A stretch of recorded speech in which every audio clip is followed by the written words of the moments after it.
Hey guys, well, welcome back to the channel. Well, guess what? I have the Tank 300 diesel for my first review. This is going to be more of just an on-road review.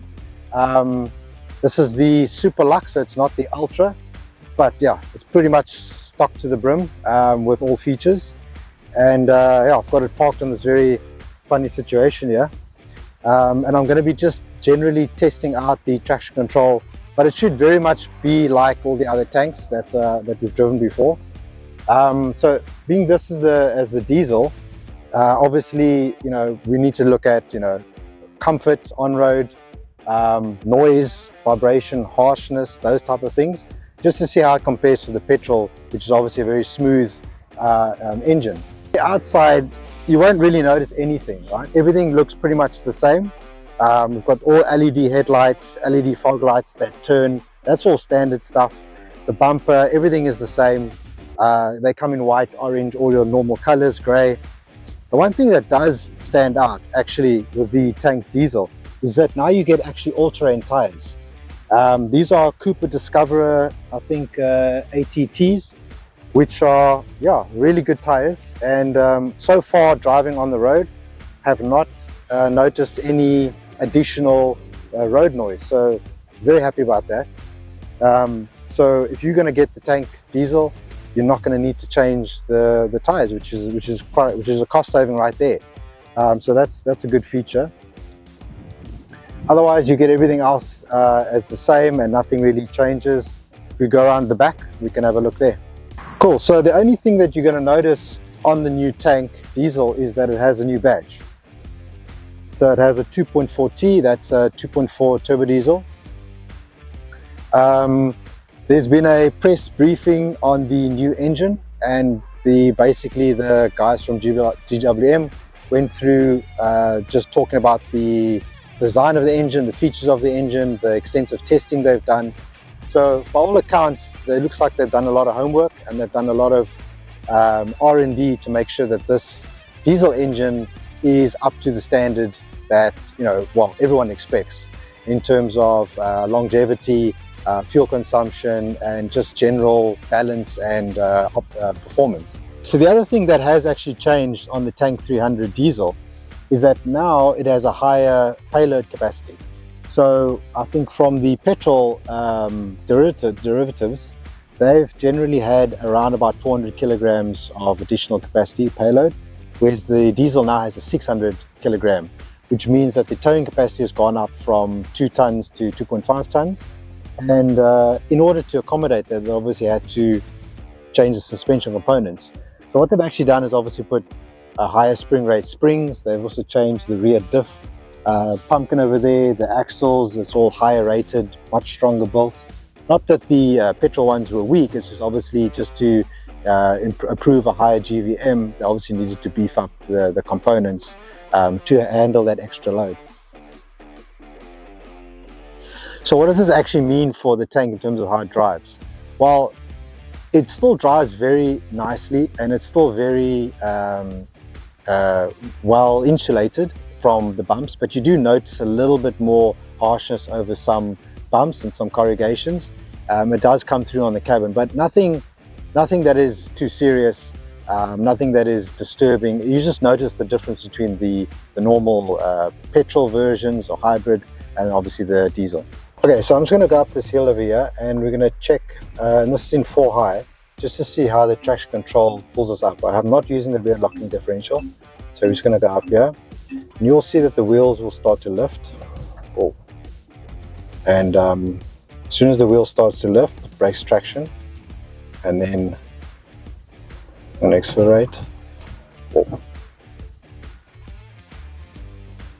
See, it actually just crawls up here quite easily. So let me just go from a different angle again.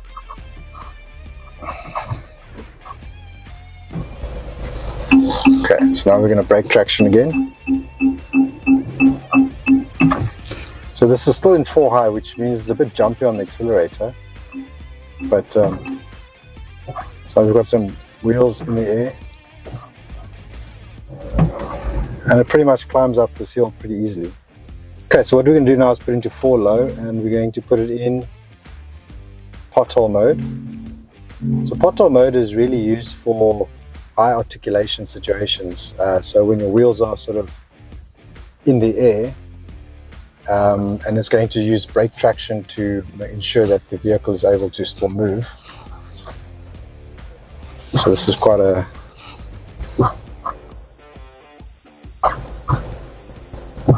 so as you can see, the vehicle pretty much just glides up here.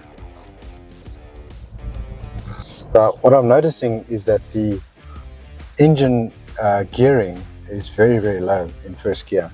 I mean, this is like crawling so slowly, which is great for off-road situations, obviously, because you do want to be able to crawl really slow over any kind of articulation situations. So let's just go again here.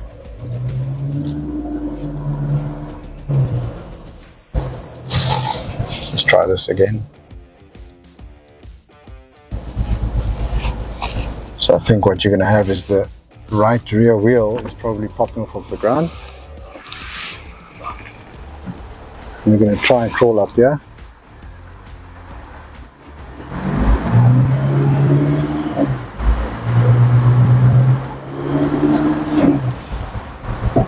Okay.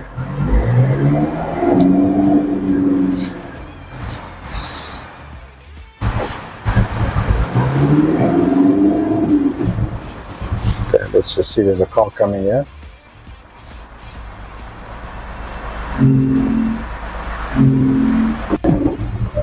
Okay, I'm going to put the rear lock on here.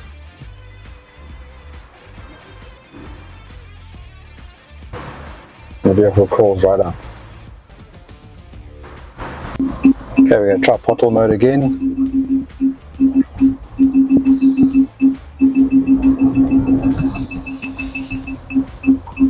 Try a different mode.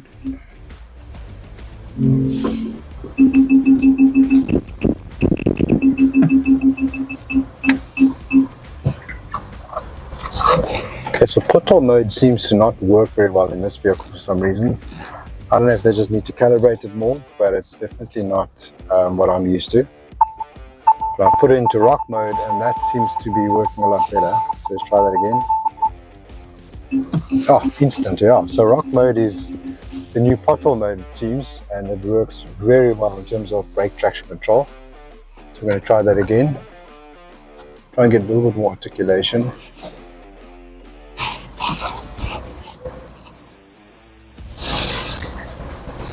Okay.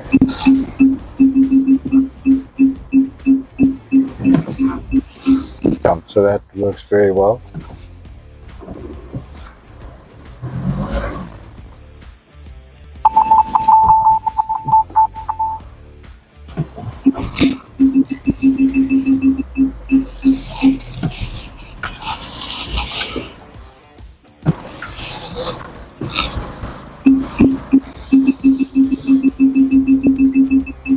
Okay, so what I've noticed is that the accelerator is a little bit jumpy. So when you accelerate, it sort of takes a little while and then it lurches a bit.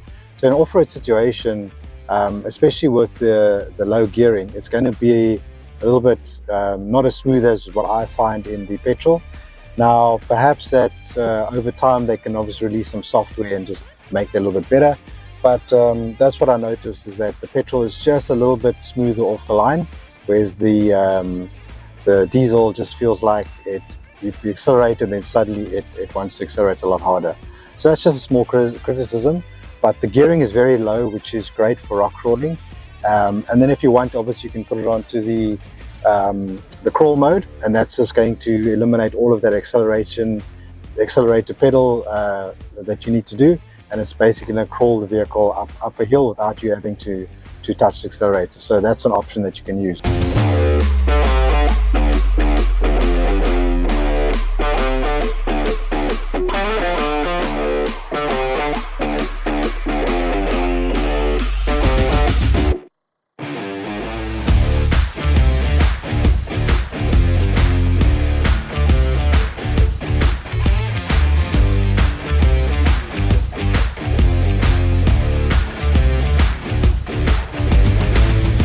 Okay, so you open up the old barn door. It's got this nice catch over here to make sure that you know, if you're on a hill or in windy situations, it's not going to fly and hit you. So we've got 400 liters here. The way I've measured it, actually it's a little bit bigger. So I don't know if they're having 400 liters up to this part over here, but you know, I've measured it to be a bit more.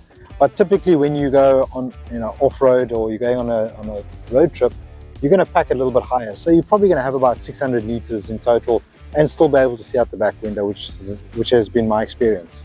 What's really nice about these tanks is that they've designed it really well, where these seats can fold flat and the entire back opens up to about 1,635 liters, and it's completely flat.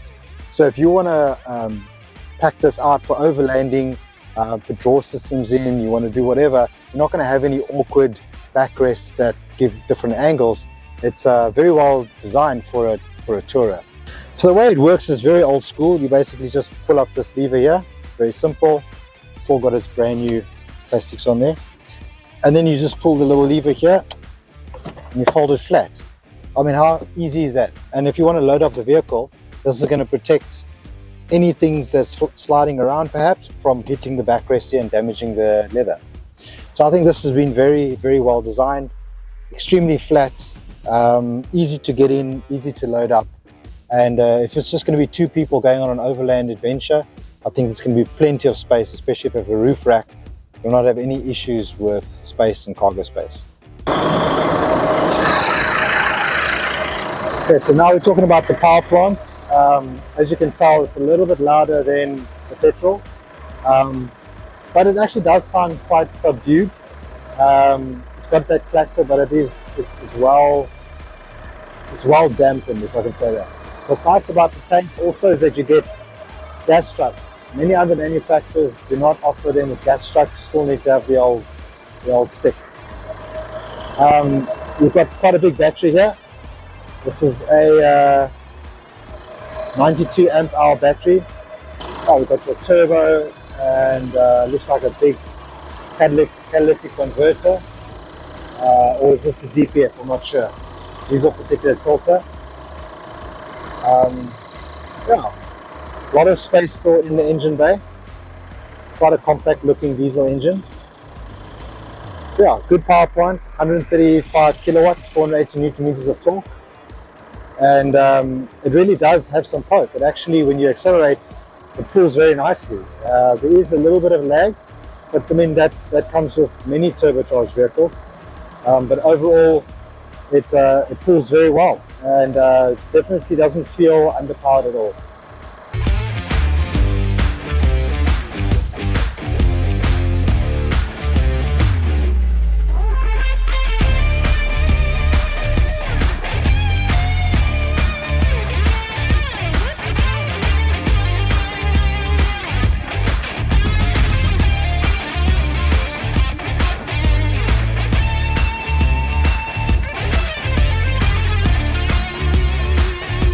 So we're back inside the Tank 300, and yeah, this is what we come to expect. It's luxurious, it's comfortable. The steering wheel is very, very nice and chunky. Leather everywhere, although it's faux leather. It's still high quality. You can actually feel very supple. Very, very nice. Soft touch everywhere on the doors. Even the grab handle here is very, very soft touch. So you're not going to be bumping your elbows or anything on anything that is going to hurt you. So that gives you the overall luxurious feeling. So when you hit the personalization button on the steering wheel, it shows that you can actually have a shortcut to any of these kind of modes. Favorite stations, AC, auto mode, 3D surround, and then phone. So you can actually customize the buttons, and there's another button on the other side which you can actually use. So maybe you can use any of these features on either side. So that gives you a lot of options there. You've got different modes. You've got your classic mode, and then you've got an off-road mode. So when you change that, it's going to change the whole layout of the dashboard to be more off-road focused. Okay, so what you also have is you've got a shortcut menu, and here you can actually you can actually program these buttons to shortcuts. You can actually customize all of this and add, remove things. So that's very cool, very similar to the petrol, although I think the petrol actually had a few more features on this little menu here. You can also, works differently. Got your media, USB, Android Auto, wireless, Bluetooth, all the different vehicle settings where you've got ambient lighting which you can change inside, change different colors. You can actually rotate to multi-colors if you want. Yeah, all the different features you have there. You've got the drive, you've got memory seats, intelligent stop-start which you can turn on and off, fatigue driver reminder, you can turn that off if you want. You've got steering wheel assist modes, which means you can make the steering wheel lighter, comfort, or even sporty, which is very cool. You've got park assist, surround view cameras, and you've got smart drive, which is your radar assist for braking, emergency braking, those type of things. Lane assist. It's on warning assist here. You've got lane keep and lane warning. Well, lane keep will try and turn the steering wheel to put you back in the lane, but the warning assist will just basically vibrate the steering wheel and then tell you to get back into your lane. And then you've got reading traffic signs. This is actually quite handy, so you're not going to get any speeding fines because it's going to flash on the dashboard and actually give you an audible warning if you want that you're over the speed limit. So that's quite a cool feature. So this is less features than you would have on the Ultra. The Ultra has a lot more safety features built in and slightly different dashboard configuration. But this is the Super Lux, and as you can see, it's still pretty much loaded with all the bells and whistles that you could want. Okay guys, so now we're just going to do a quick acceleration test just to see how it pulls, and off we go. Oh, a little bit of a delay.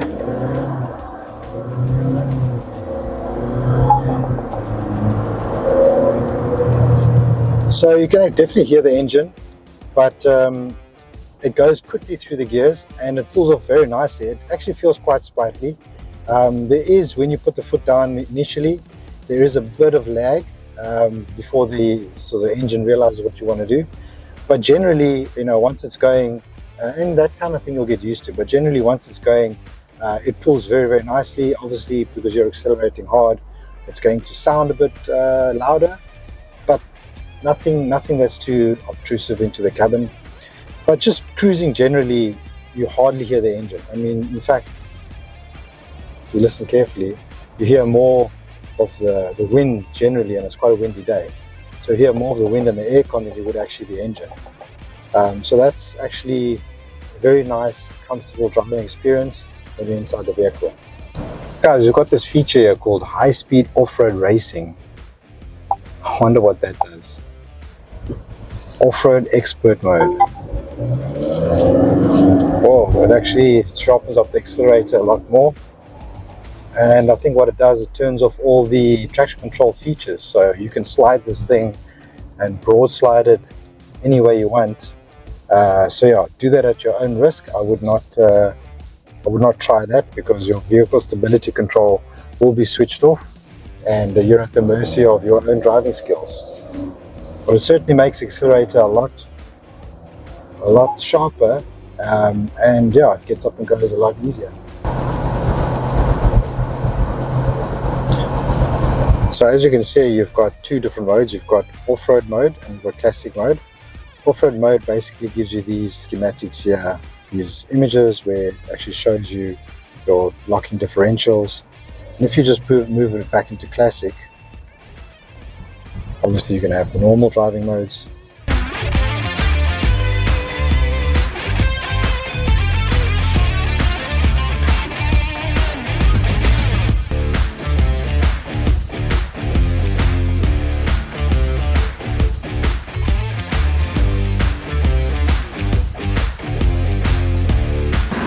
Alright, so that concludes our little drive in the Tank 300 diesel.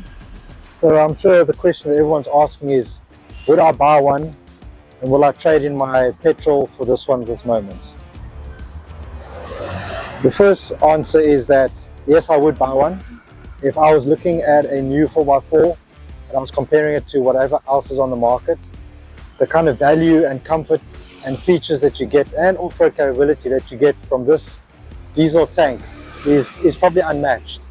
And that's where I would definitely buy one brand new. If you're looking at whether I would trade my petrol one in, that just wouldn't make financial sense at the moment. Obviously, I bought the vehicle new. Trade-in wouldn't make sense.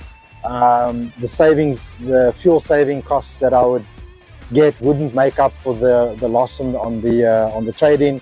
So for me, it doesn't make sense. The other thing is I really enjoy the petrol. I like the way it drives. I like the smoothness of it. Not that this is any rougher. I just enjoy the petrol engine for now. And I'm absolutely happy with my tank petrol. I have the Ultra. It's got the front locking differential. I'm very happy with that.